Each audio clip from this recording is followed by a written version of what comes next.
NPPs.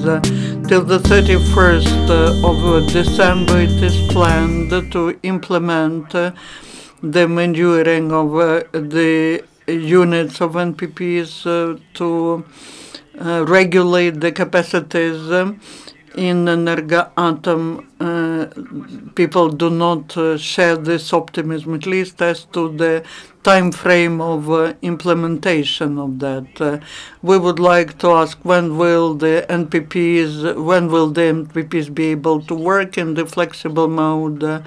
What will Energoatom do for that, and to what extent it is possible to regulate the capacities and how to ensure the security of operations? I would like to first give the floor to the president of Energoatom, Yuriy Nedashkovsky. Thank you. Good afternoon, dear friends, dear colleagues. As Alexander mentioned, this is quite a narrow professional topic, but during this year it has become very important for the whole society, and is discussed not just in the mass media but by the authorities as well. And unfortunately, sometimes there are plenty of speculations around that and many statements, starting from people talking about the second Chernobyl and others simplifying the analysis. For example, they say that the ministry is insisting and Energoatom does not want, and we don't know why. So I do hope that today, during these discussions, professional discussions, it will be absolutely obvious that there will be no second Chernobyl. The operation on a nominal, on a lower mode of load is just regular. As to daily regulation, the implementation of that could be done after all the research, all the expert analysis and modernizations are completed. You will hear about that in further presentations. And it's not just like the previous management of Ulyda mentioned, and it's talking about, in the plan of activities of the Cabinet of Ministers, they included the point that the NPPs will be shifted to flexible mode in the end of this year, and that surprised us. And I also believe that in the result of that roundtable, it will be obvious that Energoatom is not refusing, but we are looking for the ways of how to enhance our efficiency in conditions in which we are, and these are the conditions of our dominating position in the energy market. 50–60% of producing of electricity creates certain situation. We are working in the mode of dispatcher schedules. We follow the discipline, and we cannot always get the nominal capacity working in the basic mode. So this issue about the possibility to maneuver has grounds, but it should be substantiated from the point of view of efficiency and security, because this allows Energoatom to be effective and to compete in the electricity market. And second is preparation to operation and further operation in the reformed market of electricity. It's the possibility to earn in the market of additional services. This is the possibility to be attractive in the market of bilateral contracts, when you offer to the buyer not just the graph of load, but the possibility to monitor this loading, and also the work for export. So I hope that the discussions will be very fruitful and we will be able to answer all the questions. Thank you, Yuri. I would like to give the floor to the Director of Scientific Technical Center of Energoatom, Mykhailo Vlasenko. Good afternoon. I will talk about the situation in which the company is talking about implementation of the regime of the daily regulation of capacity at energy unit VVR 1000. What is the mode of the daily regulation of capacity?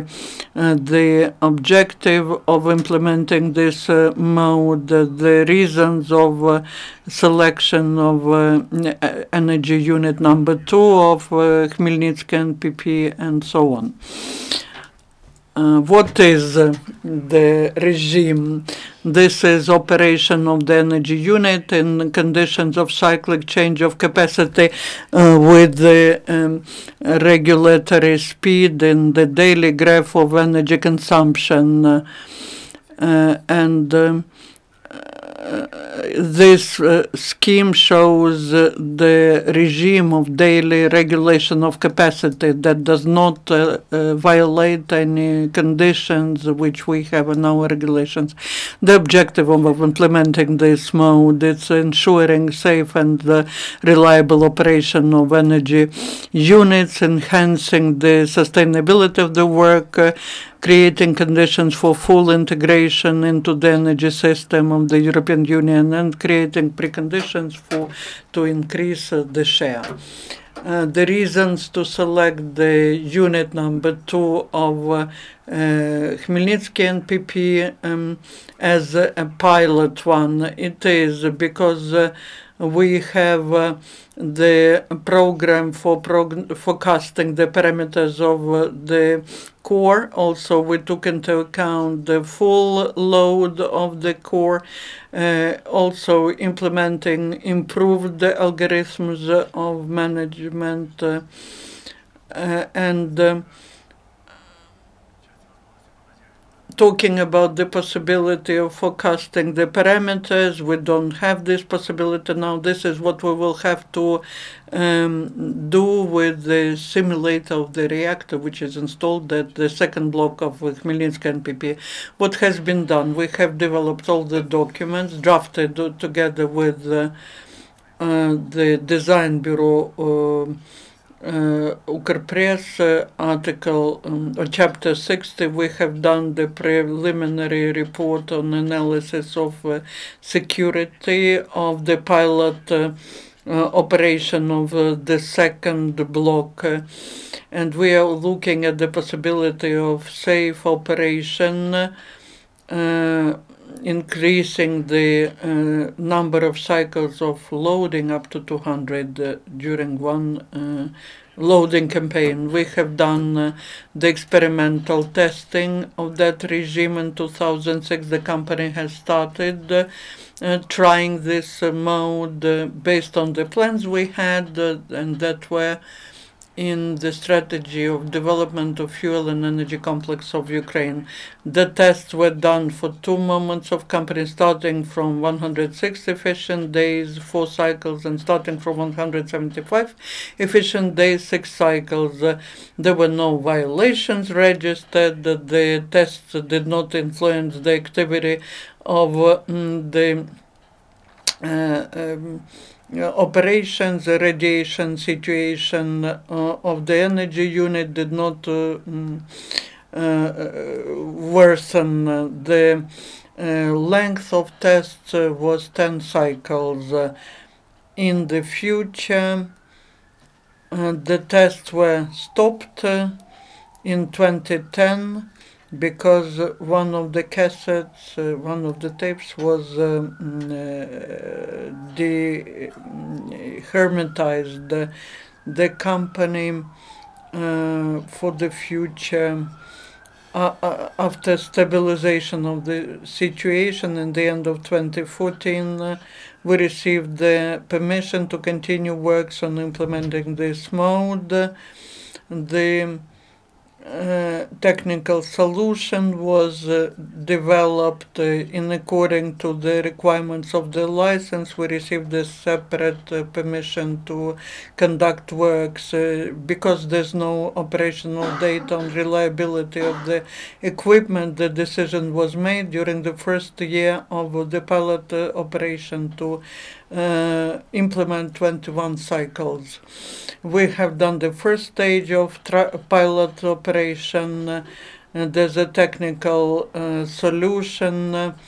The speed of change of thermal capacity during unloading was 0.3% of which is 3 times less than allowed.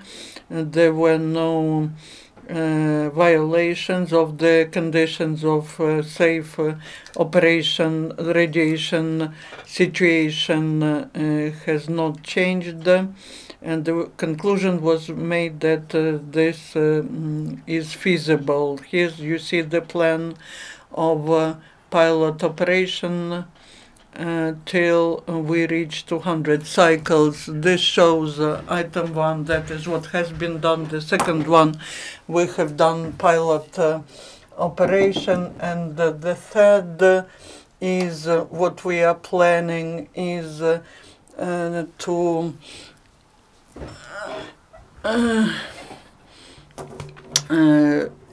do the everything that's needed, and on the 29th of November we will be planning all this work.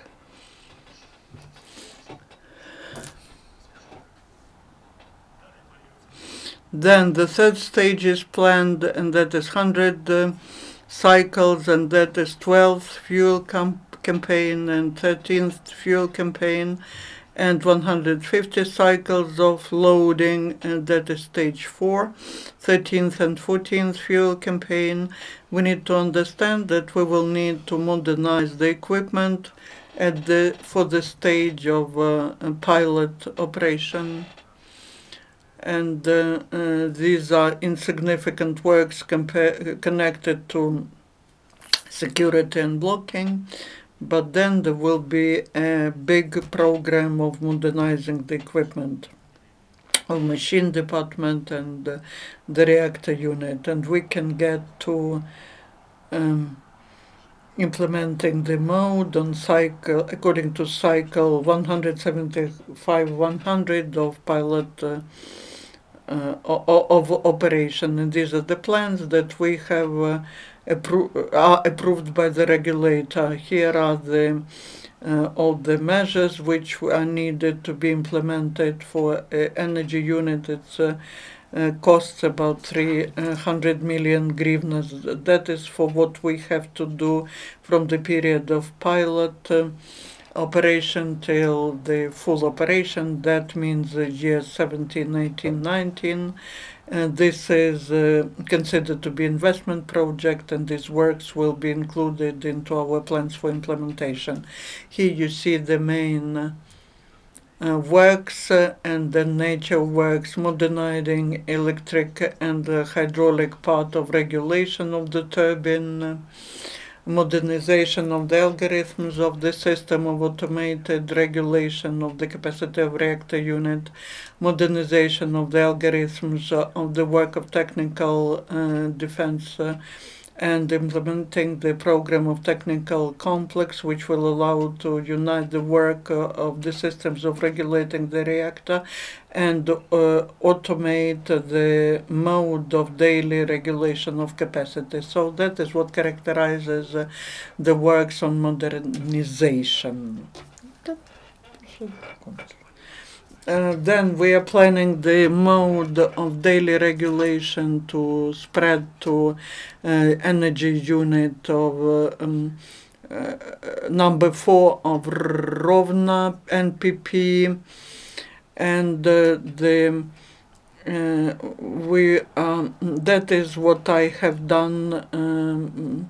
What I have said already. Then we will be developing the preliminary report on safety analysis, and also receiving the permission for pilot operation. Now, shortly about advantages. This will positively influence the operation of the united electricity system of Ukraine. It will reduce the load on thermal power plants and will set the forecasted schedule of change of capacity. But we need to understand that there are some shortages as well, which could be forecast, and they may happen. That's the risk of increasing the load at regulating valves of turbo generator, dynamic instability of the mode of work of the turbine in this shifting mode, increasing the number of actions of operational personnel, and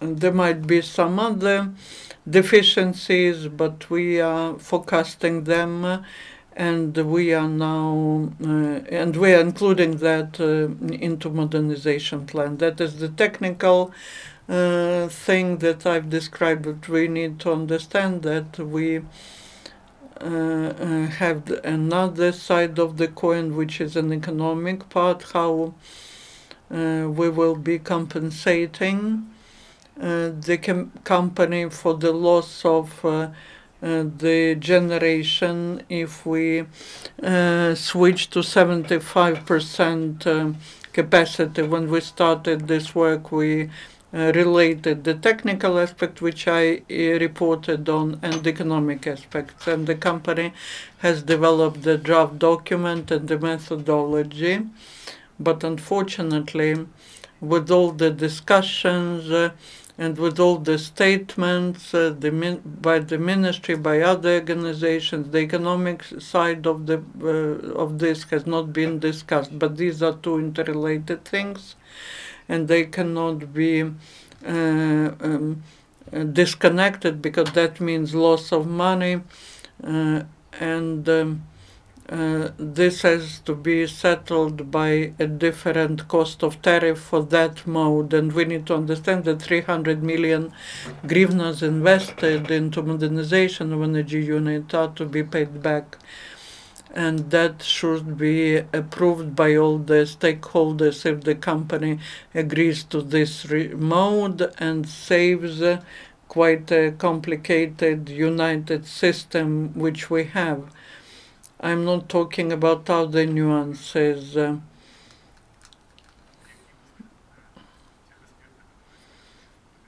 About what exists because the energy system is disconnected. We suggested to set up a working group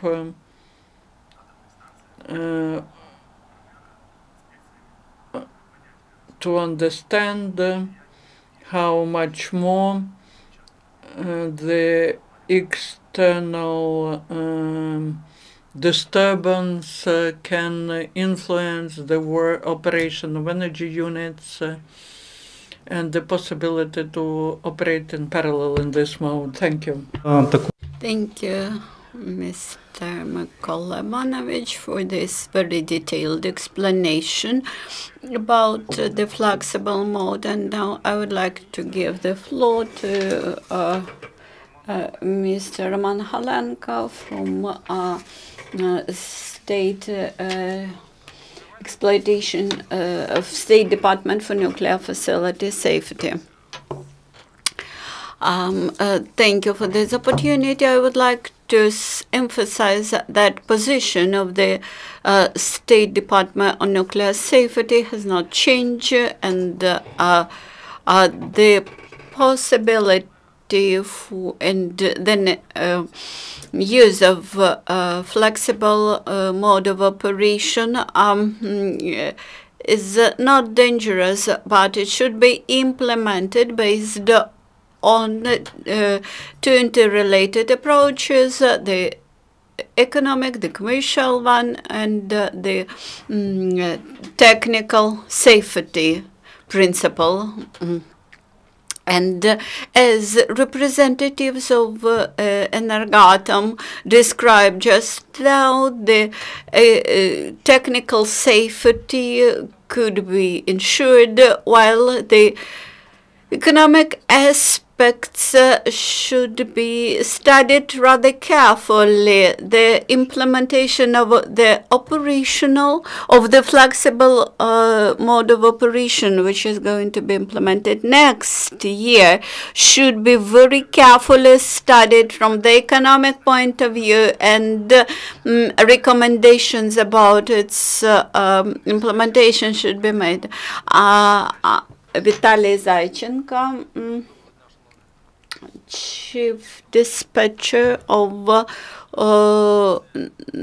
Kiev of Ukrenergo. Good morning, dear participants. I would like to remind you why we decided to have this discussion. We have two types of limitations in the work of nuclear power plants. One is dispatcher limitation, and the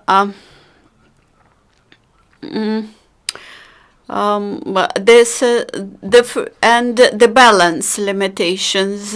We try to overcome these limits, and especially in relation to Khmelnytska and Rovanska NPPs, and only Zaporizhia NPP will experience this, will be subject to these limitations. So and during the next year, dispatcher limitations for Zaporizhia, for the third one, will be also removed, and thus none of NPPs will have these limitations. As for the balance limitations, we have considerable challenges to the United Energy system, like a sharp drop in basic level of consumption, and there's a sharp drop in basic capacity. We had to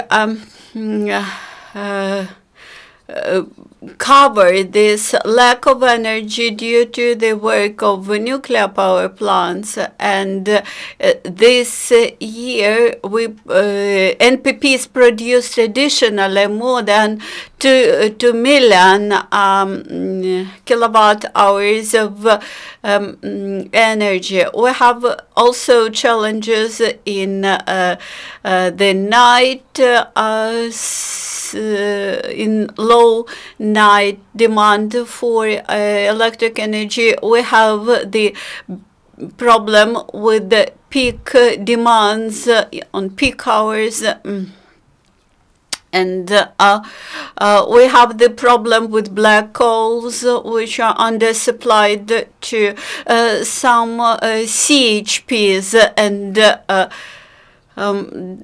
this is the reason why we need to have this flexible operational mode, and we have to change the capacity of NPPs up to 1,500,000 megawatts per week. As for daily flexible operations,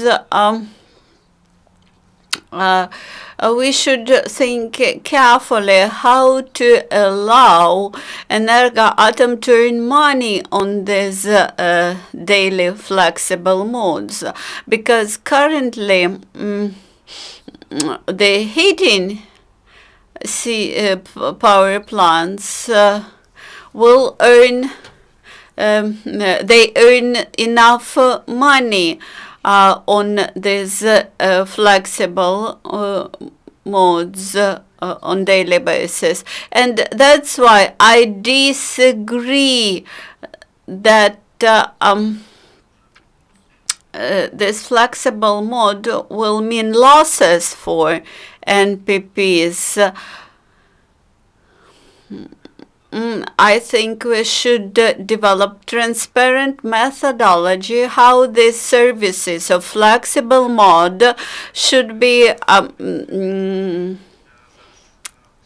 paid for Energoatom. This tariffs has to be developed by the regulator. Let's listen first to Mykhailo Gashev, one of the dispatchers. Both in 2015 and 2016 in Khmelnytsk NPP and later in Kiev, I participated in the first series of pilot testing and then the second series of the pilot testing. The first documentation about proper algorithm to implement the flexible operational mode were developed by me back in 2004. I believe that this is a well-scheduled work which takes time. Actually, we're in line with the time schedule and of course even in 2007. For us, it was absolutely clear that technical modernization of equipment necessary for application of this flexible operational mode would be needed, and for us, even at that time, it was clear about huge amounts of money needed for this. And actually, it's not an unexpected news today. So we have developed our suggestions as to this end. I believe that flexible daily mode is very beneficial both for the company and for the consumers. Of course, this requires modernization of equipment, but it does not mean lowering general production, lowering generation for Energoatom. Actually, this will be commercially profitable for them. Mr. Ulyda, I used to work as Deputy Minister of Energy last year, and I dealt with the nuclear, electric energy, and electric energy sector in general. We believe that surely Energoatom has to implement operational flexing mode because this is widely used everywhere in the world, like in France, for example. But this flexible operational mode should be implemented gradually and in right way. First of all, our blocks should be technically ready. The next, we should develop proper procedures to be followed in implementation of this mode. Especially keeping in mind that we had in our past the Chernobyl disaster, we should focus especially on safety of this process. And I think that work of all the ministries dealing with energy policy, involved in energy policy implementation, should think carefully how to assist Energoatom, how to make incentives for it, and how to support it in application of flexible operational model. The next is commercial side of this business. we should think about economic incentives for Energoatom.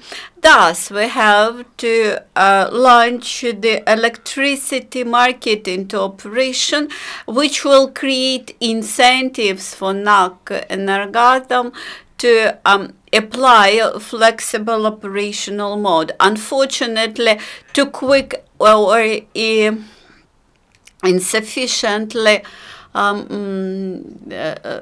fast steps should be might be detrimental for the process. Any comments from Energoatom?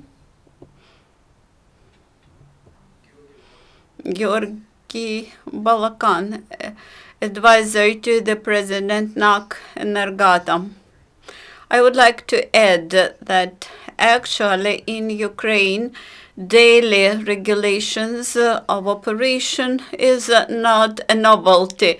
Actually, back in 1990s, all the electric plants, electric generation plants in Ukraine worked in a very strict, under very strict dispatcher limitations, which influenced very much the frequencies, megahertz, and later we realized that NAK Energoatom had to deal with the flexible mode issues. Many fuel cartridges that were used, there were so-called gray fuels,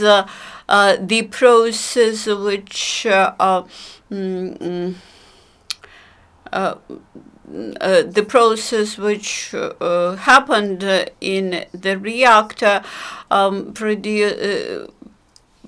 resulted in the problem with boric acid. So this is to some extent not always predictable process, not always controllable process, but nevertheless the Khmelnytskaya NPP is not unique in applying daily mode. In southern NPP, which has a slightly different block, they actually do the same daily flexible operation, but due to different process.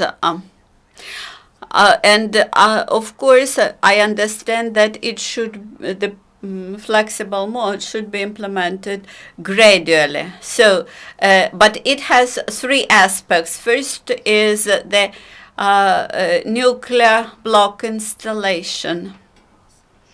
The daily capacity regulation would allow Energoatom to make blocks more sustainable in terms of different capacities. The capacity regulations would allow to create the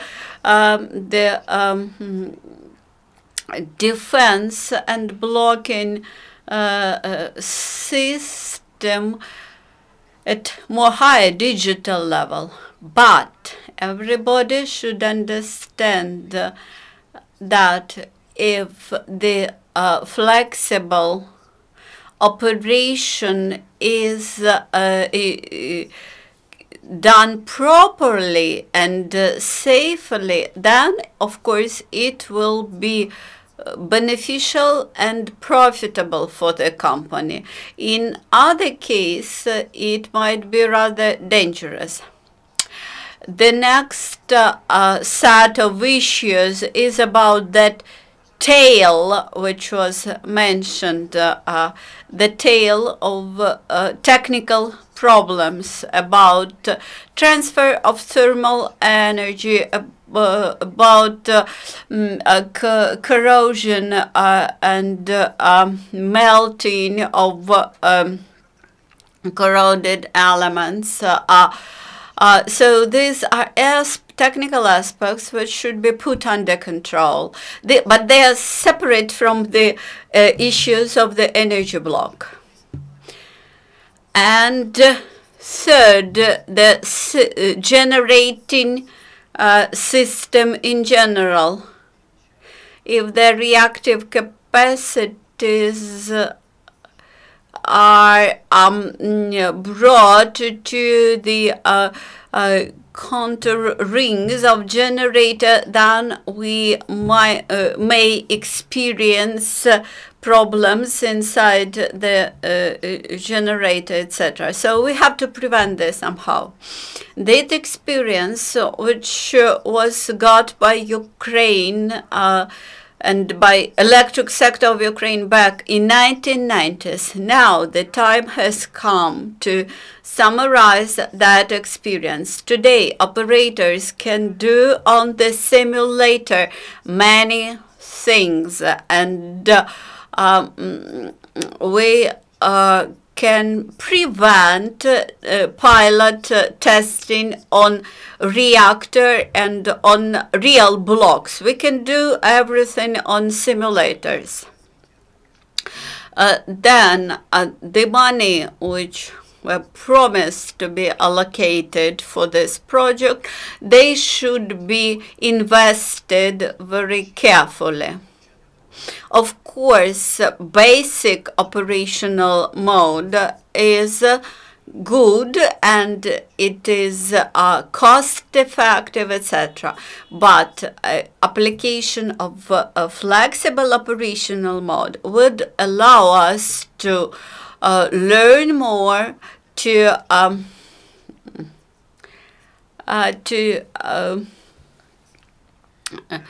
and even it might be profitable. I just wanted to say that there's no contradiction between what Vlasenko and Zaychenko said. Zaychenko means what? That a nuclear unit can be unloaded to a certain capacity, but we can also unload it only on days off. What Vlasenko said, he was saying it in more general terms. We don't have the mechanism of compensation of all the unloadings. So the issue of economic reimbursement is really of importance. We have developed the methodology of taking into account the compensation for such type of unloading, and this being considered by the Ministry of Energy. Unfortunately, we have very little time left, just 15 minutes for the questions from journalists. Are there any questions from journalists?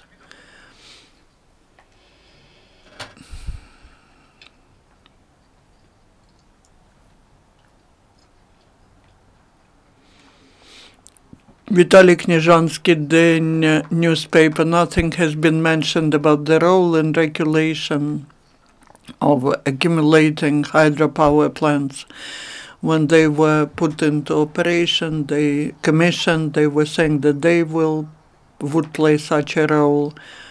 Why we don't have enough of them?